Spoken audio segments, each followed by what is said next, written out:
O Senhor esteja convosco. Ele está no meio de nós. Proclamação do Evangelho de Jesus Cristo, segundo Marcos. Glória a vós, Senhor. Naquele tempo, os discípulos de João Batista e os fariseus estavam jejuando. Então vieram dizer a Jesus: por que os discípulos de João e os discípulos dos fariseus jejuam e os teus discípulos não jejuam? Jesus respondeu: os convidados de um casamento poderiam, por acaso, fazer jejum enquanto o noivo está em festa?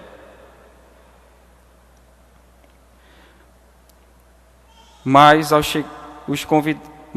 vai chegar o tempo em que o noivo será tirado do meio deles. Aí então eles vão jejuar.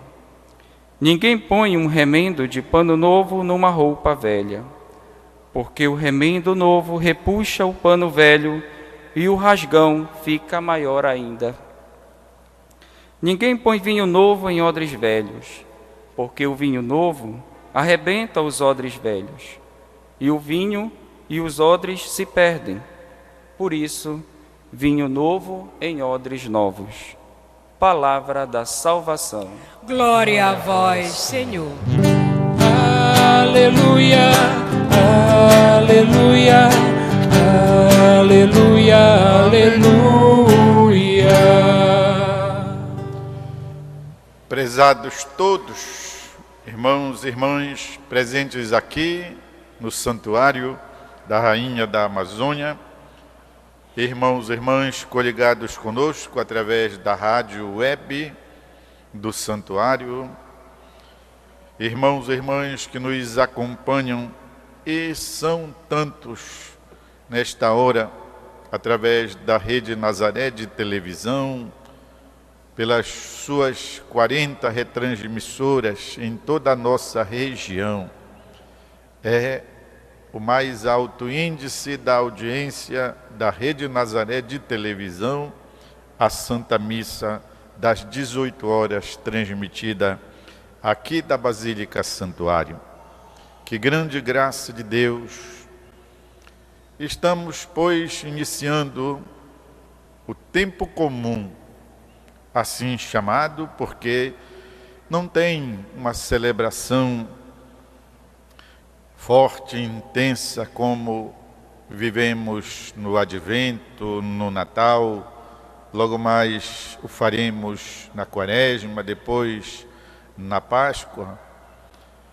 É um ritmo, diríamos, cotidiano, um ritmo constante, o tempo comum.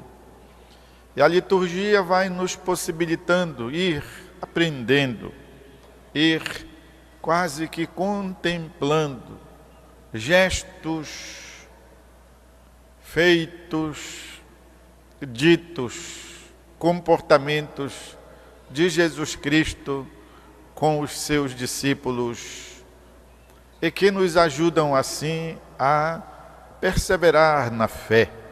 A nós também, discípulos e missionários do Senhor Jesus, a perseverarmos na fé. Hoje, o ensinamento do Senhor é quanto mais interessante e bem oportuno, porque estamos no início do ano, estamos retomando nossa caminhada do tempo comum e perseverando, graças a Deus, nesta mesma caminhada. O Evangelho nos apresenta como que duas situações ou dois ditos de Jesus, que podem ter sido falados até em momentos diferentes e que o evangelista São Marcos coloca juntos. Quais são? Primeiro, a história dos convidados do casamento e depois a história do vinho novo no barril velho. Vamos procurar entender o que isso quer dizer para a nossa experiência de vida e, como eu já disse, para o nosso crescimento como discípulos missionários de Jesus Cristo. Jesus não está dizendo que o jejum não é bom. Sob vários pontos de vista, o jejum é ótimo. É necessário até. Pensemos quanto bem o jejum faz ao nosso organismo, ao nosso corpo todo. Porque o jejum, ele oferece uma trégua para o pobre do estômago e de tudo aquilo que produz a assimilação do alimento em nós. Um tempo, um time. Já pensou? O pobre do estômago todo tempo a bom moer. Isso quer dizer que ele também deve produzir os sucos gástricos. E algumas vezes a gente come tão mal, come aos pedaços, as patacas, não é? E tudo isso, coitado do estômago, tem que dar o jeito dele. Um dia de jejum faz muito bem para o nosso organismo. Sem contar que também o jejum é bom do ponto de vista espiritual. Faz-nos fazer a experiência da nossa limitação.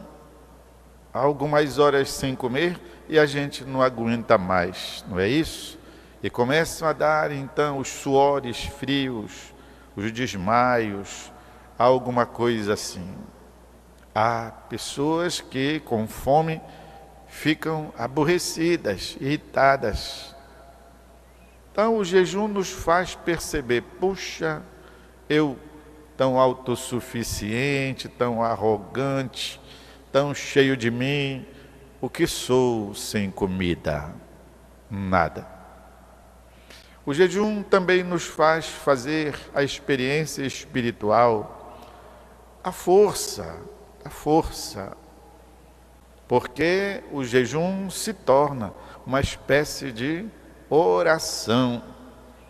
A pessoa que jejua, ela alcança graças, alcança bênçãos.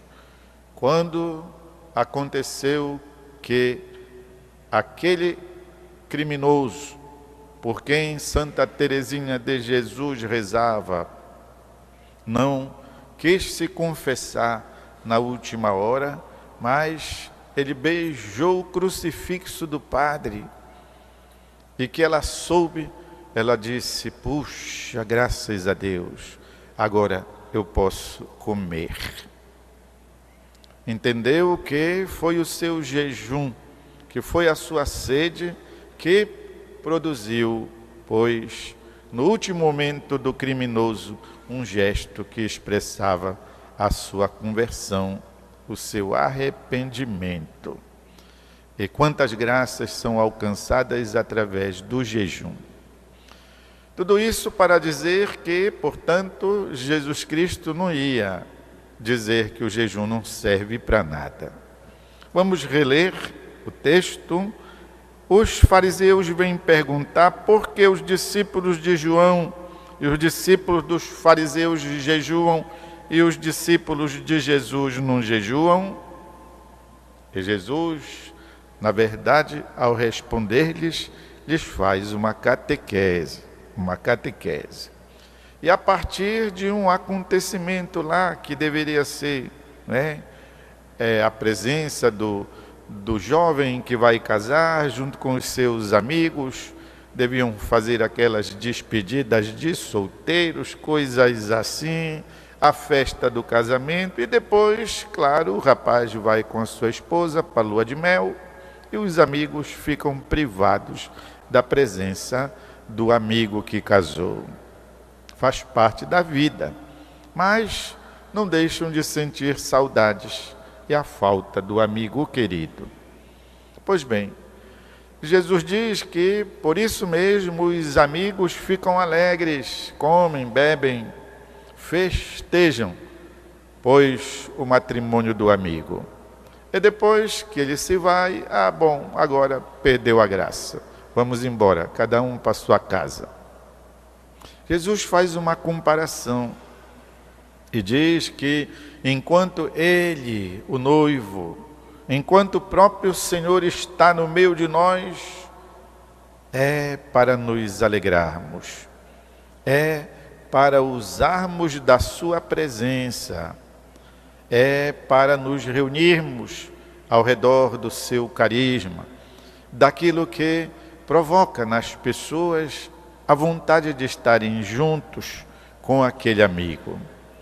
Jesus é então aquele que, estando no meio de nós, nos proporciona a alegria, a satisfação dele e da comunhão que ele então provoca no meio dos seus amigos. E depois que o noivo for tirado, depois que Jesus então não estiver mais no meio de nós, como para ele, aí sim vamos, pois, jejuar.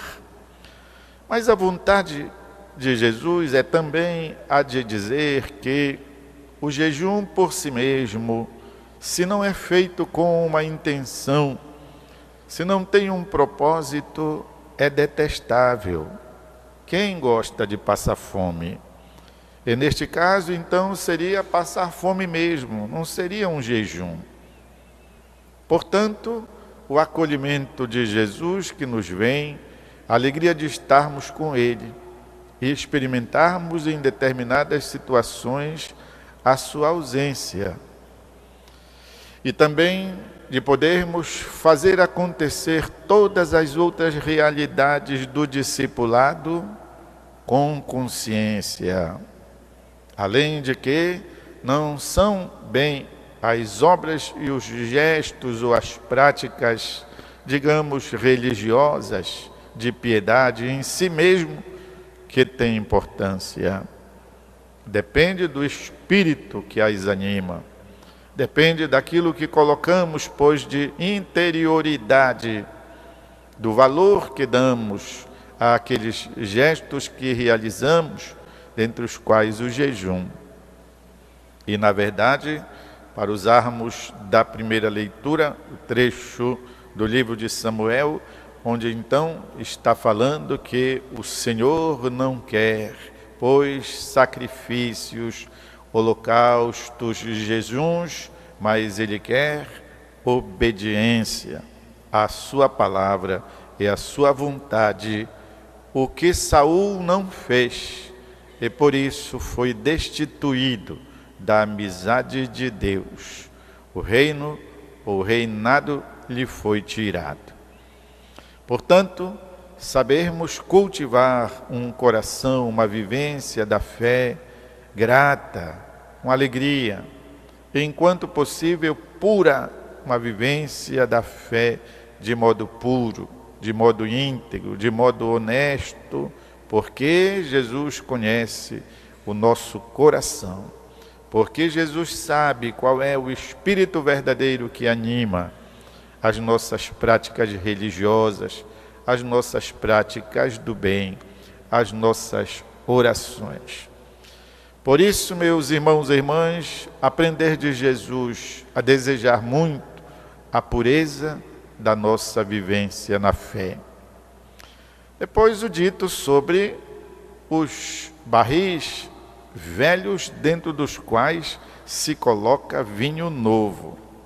Não é da nossa cultura plantar uvas nem fabricar vinhos, mas para os orientais esta expressão era muito significativa. Por quê? Porque o vinho novo é ácido e, de qualquer maneira, enquanto ele não fica bom, enquanto não sazona, corrói. E por isso, se for colocado num barril velho, de madeira velha, a madeira não vai aguentar. E aí, segundo o dito de Jesus, e a experiência mostrava isso, iam se estragar os dois. O barril velho que se partia e o vinho novo que se estragava. Do mesmo modo, quem entende de costura sabe também o que significa um pedaço de pano novo colocado como remendo numa roupa velha. O rasgão vai ficar ainda maior, porque o remendo novo vai repuxar o pano da roupa velha. Mais uma vez, Jesus está falando da pureza das intenções. Está falando da importância, pois, de que a vida, especialmente a vivência da fé, que é o que ilumina e direciona a nossa vivência cotidiana, seja também, pois, uma vivência na purificação. É como se ele dissesse corações novos para a vivência da fé. Não adianta colocar a palavra do Evangelho, a doutrina da Igreja, em ensinamentos divinos, em corações velhos. Por quê? Porque não vai prestar. Quase então que ele diz, como diz para os barris novos para vinhos novos, assim também nós entendemos. Corações novos para o vinho novo do Evangelho que o Senhor nos dá. Vamos sempre desejar ter, meus irmãos e irmãs, uma vivência da nossa fé na alegria e na pureza e na sinceridade, procurando preparar sempre o nosso coração, o nosso ser, para acolher o ensinamento e o amor de Deus. Vamos fazer um instante de silêncio.